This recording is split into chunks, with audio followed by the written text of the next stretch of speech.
ಸ್ನೇಹಿತರೆ, toxic cinema ತುಂಬ ದಿನಗಳಿಂದ ಎಲ್ಲರೂ ನೋಡಬೇಕಂತ ಕಾಯ್ತಾ ಇದ್ರಿ. ಫೈನಲಿ ಟಾಕ್ಸಿಕ್ ಸಿನಿಮಾ ರಿಲೀಸ್ ಆಗಿದೆ. ವಿಶ್ವ ಮಟ್ಟದಲ್ಲಿ ದೊಡ್ಡ ಮಟ್ಟದಲ್ಲಿ ರಿಲೀಸ್ ಆಗಿ ಧೂಳೆಬ್ಬಿಸ್ತಾ ಇದೆ. ರಾಕಿ ಬಾಯ್ ಅವರು ಇಡೀ ವರ್ಲ್ಡನ್ನೇ ಕಬ್ಜಾ ಮಾಡಿದ್ದಾರೆ. ಸಿನಿಮಾ ಹೇಗಿದೆ ಅಂತ ನಾವು ನೋಡ್ತಾ ಹೋಗೋದಾದ್ರೆ, ಕಥೆಯಲ್ಲಿ ಅಧಿಕಾರ, ಹಣ, ದ್ರೋಹ ಮತ್ತು ಅಪರಾಧದ ಜಗತ್ತು ತುಂಬ ದೊಡ್ಡದಾಗಿರುತ್ತೆ. ಮತ್ತು ಆ ಜಗತ್ತಿನ ಮಧ್ಯೆ ಒಬ್ಬ ಗ್ಯಾಂಗ್ಸ್ಟರ್ ತನ್ನ ಜೀವನನ ಸಾಗಿಸ್ತಾ ಇರ್ತಾನೆ.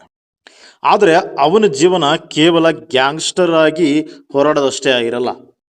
ಅವನಿಗೆ ನಿಷ್ಠೆ ಯಾರ ಮೇಲಿರಬೇಕು, ಯಾವುದು ಸರಿ ಯಾವುದು ತಪ್ಪು, ತನ್ನ ಹಳೆಯ ಜೀವನದಿಂದ ಹೊರಗಡೆ ಬಂದು ಹೊಸ ಜೀವನ ಆರಂಭಿಸಬಹುದಾ ಅನ್ನೋಂಥ ದೊಡ್ಡ ಪ್ರಶ್ನೆಗಳು ಅವನಿಗೆ ಎದುರಾಗ್ತಾ ಹೋಗುತ್ತೆ. ಈ ಸಿನಿಮಾದಲ್ಲಿ ಅವನು ಪ್ರೀತಿಗಾಗಿ ಅವನು ದೊಡ್ಡ ಬೆಲೆ ತೆಗೆಯಬೇಕಾದಂಥ ಪರಿಸ್ಥಿತಿ ಬರುತ್ತೆ. ಆ ಪ್ರೀತಿನ ಪಡ್ಕೊಳ್ಳೋದಕ್ಕೆ, ಆ ಪ್ರೀತಿಗೋಸ್ಕರ ಮತ್ತೆ ಜೊತೆಗೆ ದ್ರೋಹನೂ ಆಗುತ್ತೆ. ಅವನಿಗೆ ಅಸೂಯೆಗಳು ಬರ್ತವೆ.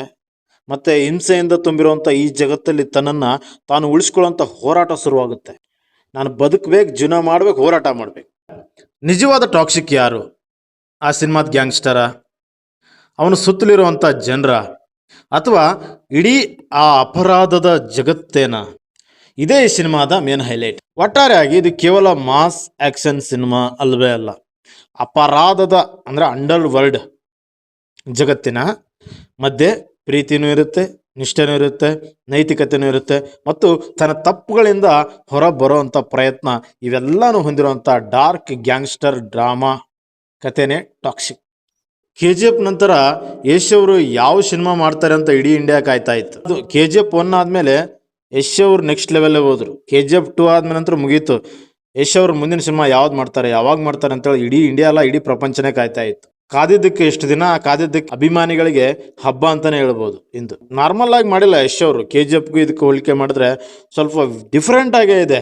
ಯಶ್ ಅವರಿಂದ ಆ ತ್ರಿಬಲ್ ರೋಲು ಅದನ್ನು ಚೆನ್ನಾಗಿ ನಿಭಾಯಿಸಿ, ಆಕ್ಟಿಂಗ್ ಆಗಿರ್ಬೋದು, ಡ್ಯಾನ್ಸ್ ಆಗಿರ್ಬೋದು, ಒಂದಕ್ಕಿಂತ ಒಂದು ವೆರೈಟಿ ಆಗಿದೆ, ಒಂದಕ್ಕಿಂತ ಒಂದು ಡಿಫ್ರೆಂಟ್ ಆಗೇ ಇದೆ ಆಕ್ಟಿಂಗ್. ಕೈರಾ ಅಡ್ವಾಣಿ ಅವರು, ನಯನತಾರಾ ಅವರು ಸೇರಿದಂತೆ ಇನ್ನೂ ದೊಡ್ಡ ತಾರಾ ಬಳಗನೇ ಇದೆ. ಗೀತು ಮೋಹನ್ ದಾಸ್ ಅವರು ನಿರ್ದೇಶನ ಮಾಡಿದ್ದಾರೆ.